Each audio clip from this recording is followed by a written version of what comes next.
I'm really excited about this. I mean, you've done some terrific Kushner Inc. and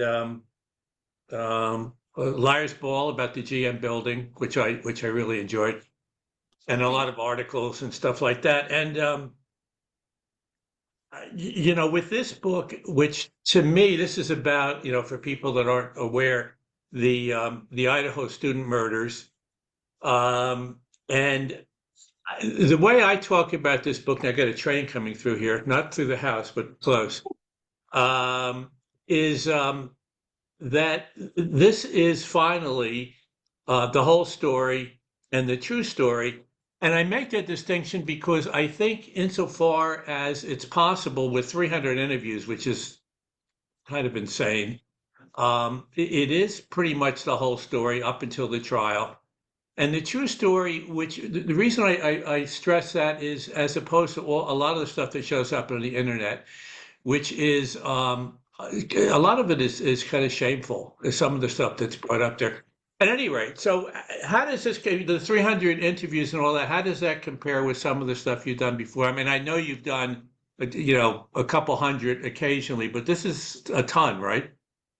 This is a ton.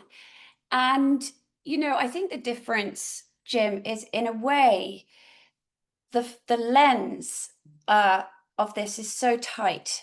I mean, it's sort of like I parachuted into Uh-huh. this small community in Moscow. And Moscow, Idaho, yes. yeah, so it's a ton of interviews.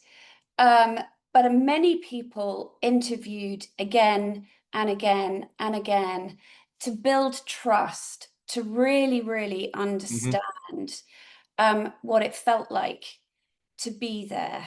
Obviously, in the months before the murders, obviously on the awful night, but then in the weeks afterwards, and the uncertainty and the anxiety and the fear Yeah. that fell upon that community. And obviously we stay with the victims' friends and their families um, well beyond that 6-week period of the investigation as well, all the way right up to this trial that is about to start in August. Yeah, yeah, yeah, yeah, yeah. But here's if we were talking about this yesterday, the question we're going to get asked everywhere. So what's new in this book?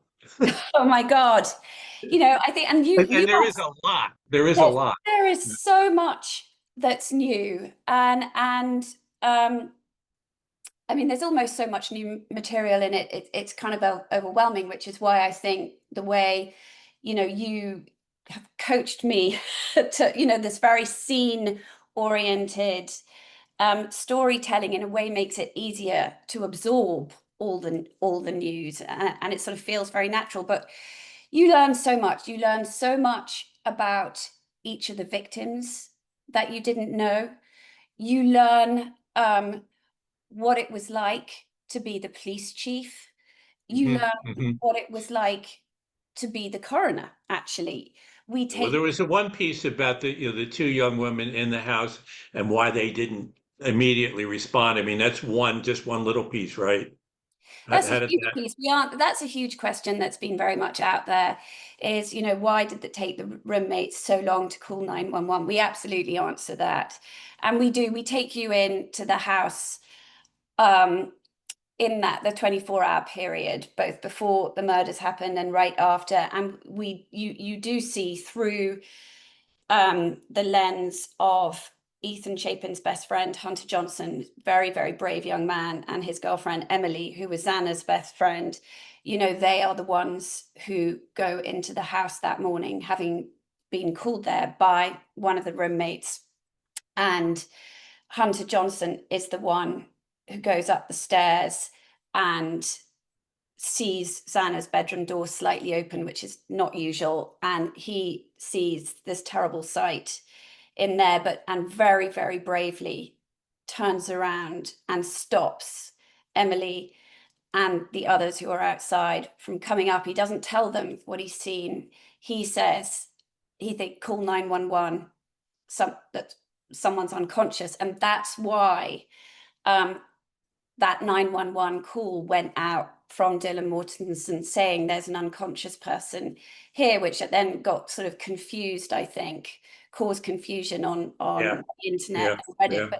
But it was actually because Hunter Johnson was very courageous and wanted to protect the others from knowing what had happened for just a few more minutes, and he didn't want them to see what he'd seen. There is a lot of new stuff also about Kohlberg, primarily his growing up, his heroin use, his schooling there, where he worked with a very famous professor who Yeah. studied serial killers, et cetera.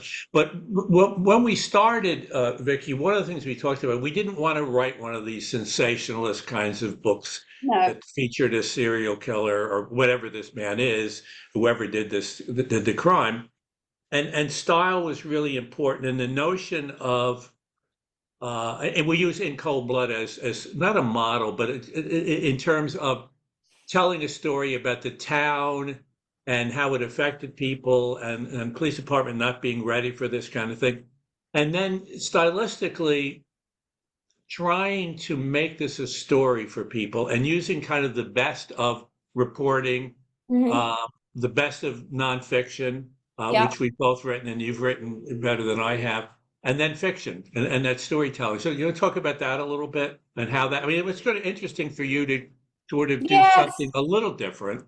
It's funny, Jim, I was thinking about this because I think, with thriller writing, as a reader, you read because you want to know what happens next.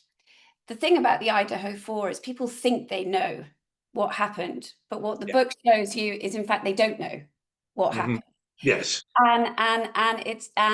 And so I think by what it really does is it really takes the reader in a sort of kaleidoscopic way to several different points of view, and it makes you feel like you were there, and you start to understand for the first time what it must feel like to be a parent and start seeing on your children's social media feeds on phones that something terrible has happened to your daughter, and yet not yet have any word from anyone in law enforcement. You feel for the first time what it must be like to be the police chief getting that phone call as he's racing back to Moscow driving with his wife.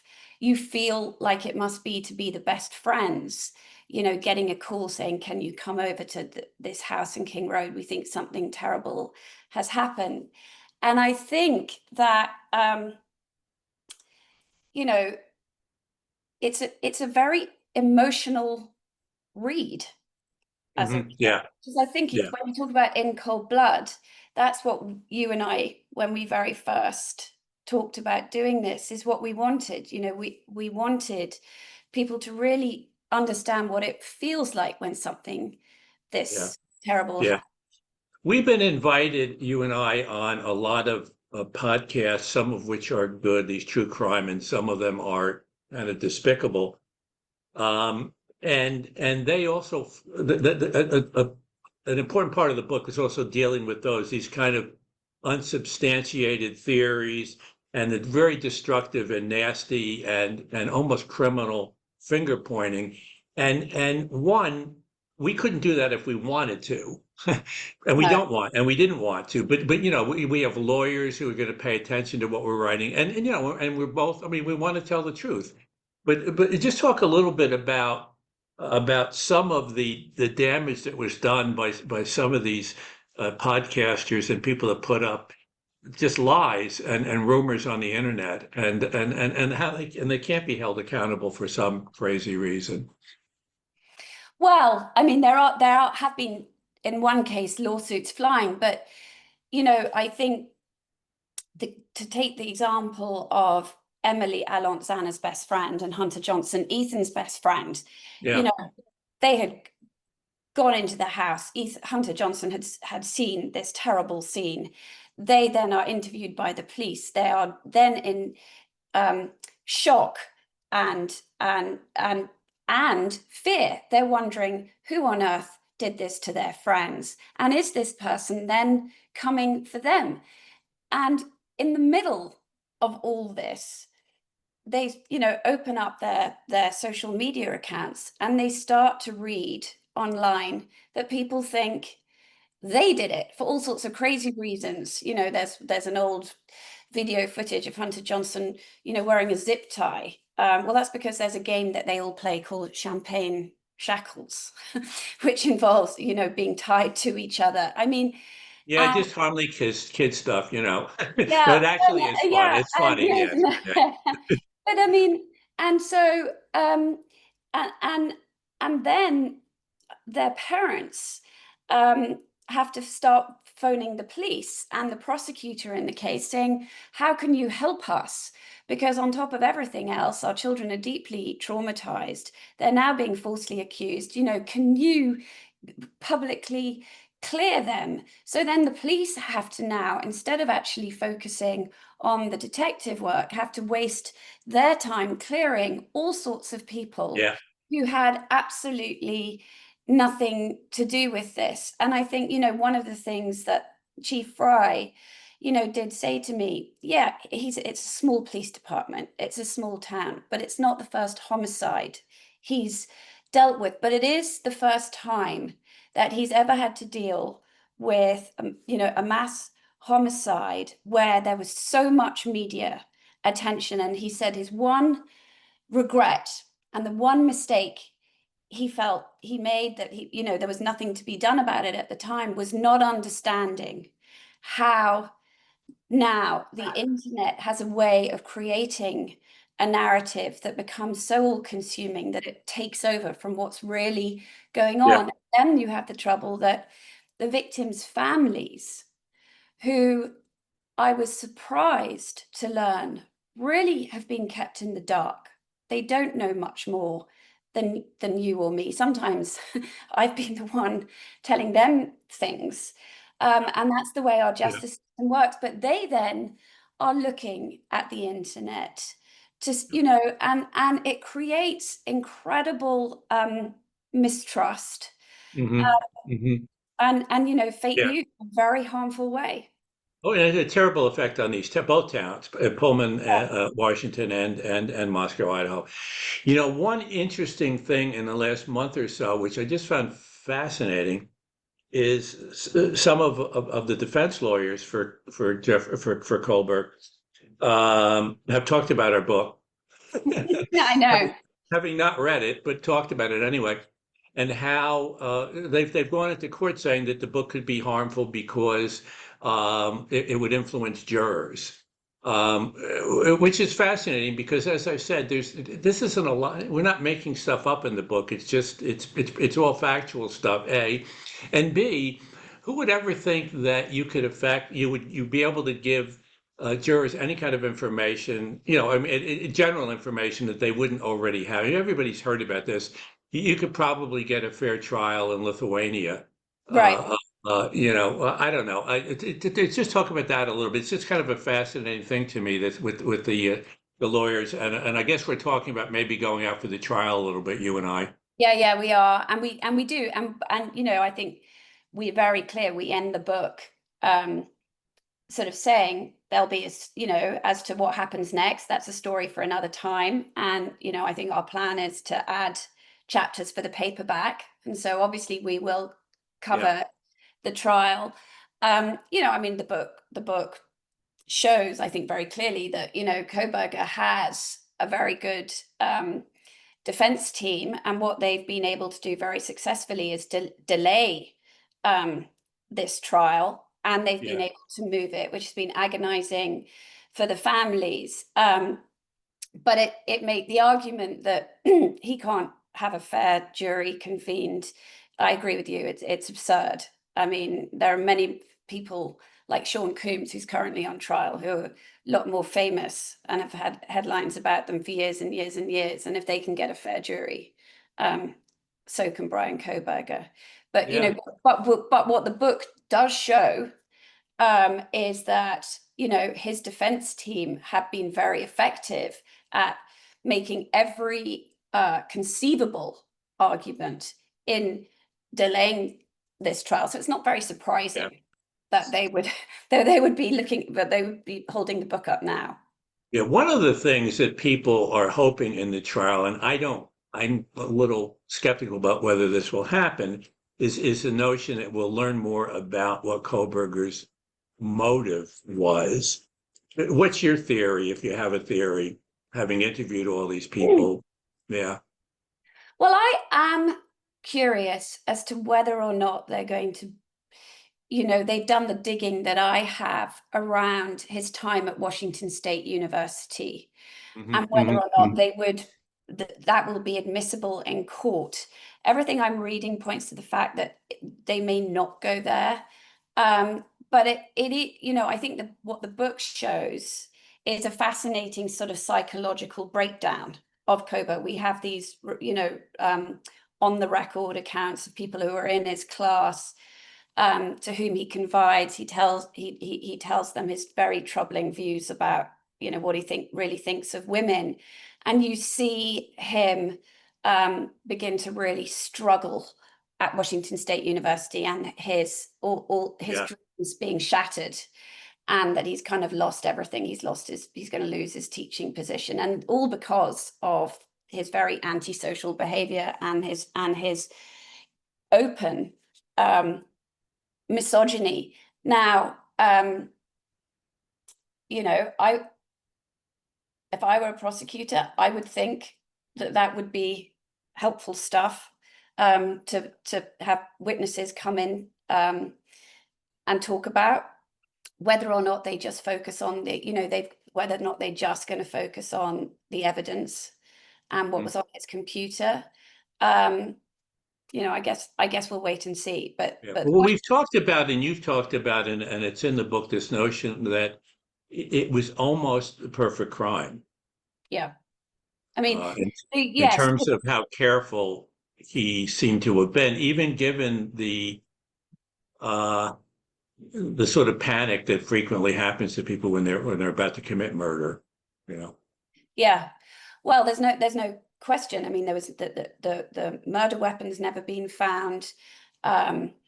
You can see from the way we tell the story of the ticking clock of the investigation that they couldn't, but he was very clever to have his Pennsylvania plates initially on the car, so they couldn't they couldn't figure out exactly what model of car it was for weeks and weeks. They couldn't get a clear shot.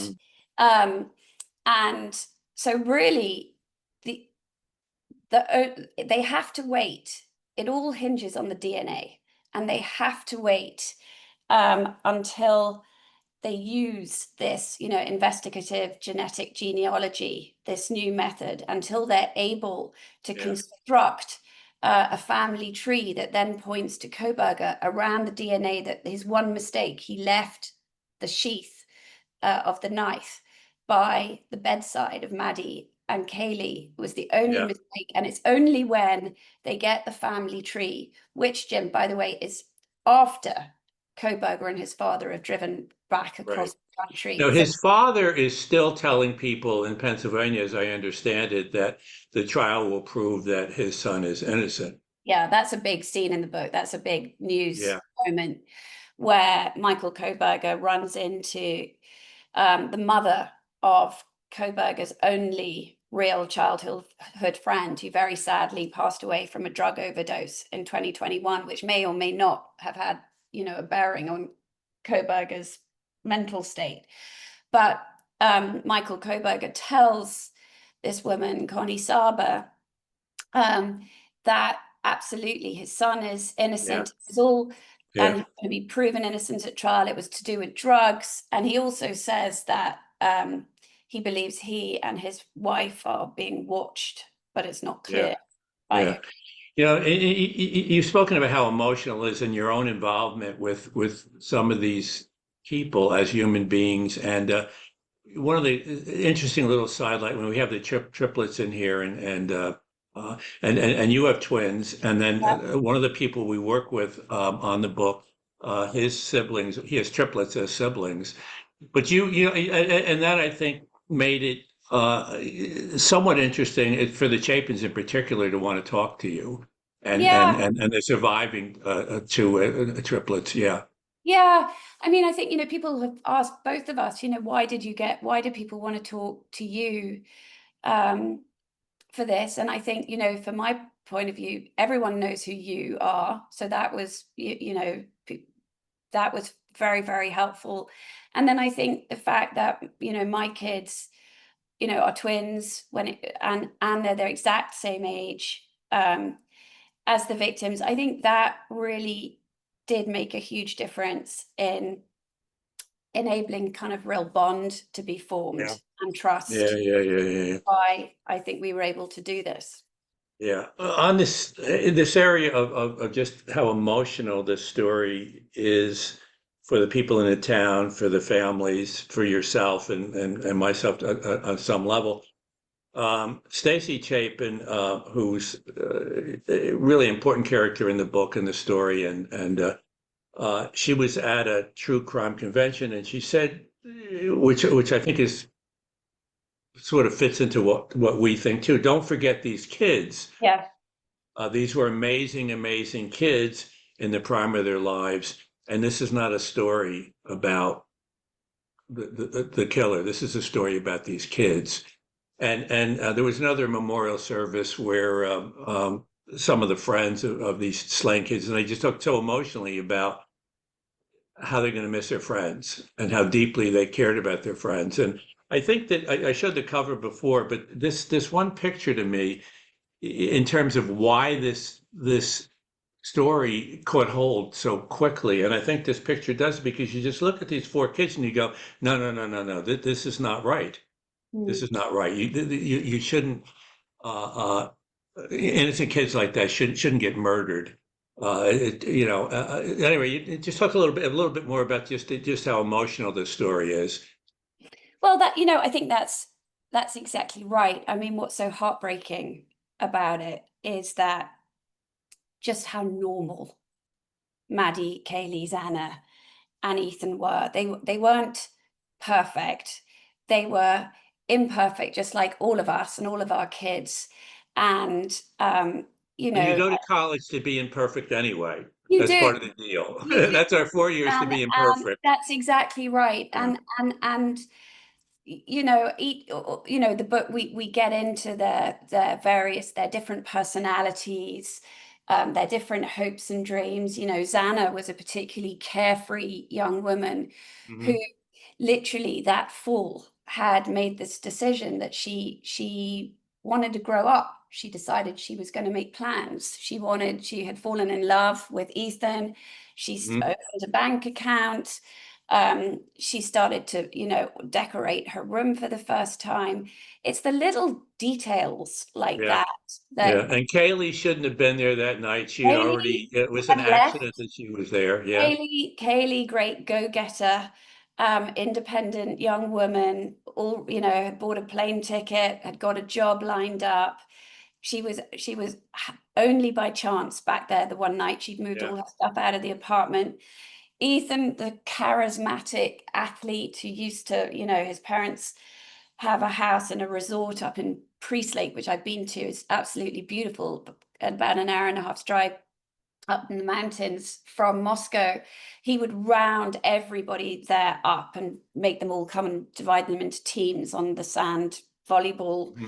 um, court. And he was a sort of gentle, athletic giant. Um, Hmm. and Maddie, again, had fallen in love. There's a great scene in the book where she's finally decided to give her boyfriend, Jake Schreiger, a chance. He's been trying for a Hmm. long time. That's a trick that some of you, yeah, you do that. And Give them he, a chance. My well, wife Sue finally gave me a chance. Yeah. but he forgets his wallet. They go, and so she That's one of the tricks that we do. Yeah. and so, but again, all these very relatable moments. And so Hmm. your heart breaks. Yeah. Um, Yeah. so their lives are stopped so suddenly Yeah. in a terrible way. Okay. Well, I think we'll end it on that. Anything else? Did we miss anything? I mean, we missed a lot of things, but we're Well, not I going to think, give away this book here. I think only the incel culture, I think that was an Yeah. interesting thing, obviously. I mean, you talked Hmm. about, you know, Yes. Koberger, I mean, the one thing that I didn't know anything about the beginning of this, you know, and there, as you say, the question mark that a lot of people have about Koberger and hope that the trial will show is the why. And what we do show in the book, I mean, we, you know, I don't have a crystal ball about what's going to happen in the trial, but what we show is that he really did study under Catherine Ramsland, who you talked about earlier, this expert in serial killers. He studied this guy, Elliot Rodger, Yeah. who Yeah. was a sort of, you know, it is an incel hero who back in 2014 went out you know, in Santa Barbara and killed 6 people and Yeah. injured 14, and that was, and it was he wrote a memoir of his life and made several videos, and it was a deliberate retribution killing aimed at the sorority girls Yeah. um who had rejected him. And there Yeah. are you know, we do know that Koberger closely studied Yeah. Elliot Rodger, and there are striking parallels between what happened in November 2022 and what happened in California in 2014. And I guess it remains to be seen if there's greater significance to that. Yeah. Yeah. Yeah. Yeah. Yeah. All right. Well, thank you so much. This is You, Jim. It's going to be fun for us to go out and talk about this book for a while in July. And you know, I've done a lot of books, and this is by far the best of the nonfiction things that I've done. It just, you hope every book will turn out well, but they don't. But this one, but this one really turned out well. So anyway, thank you so much. Thank And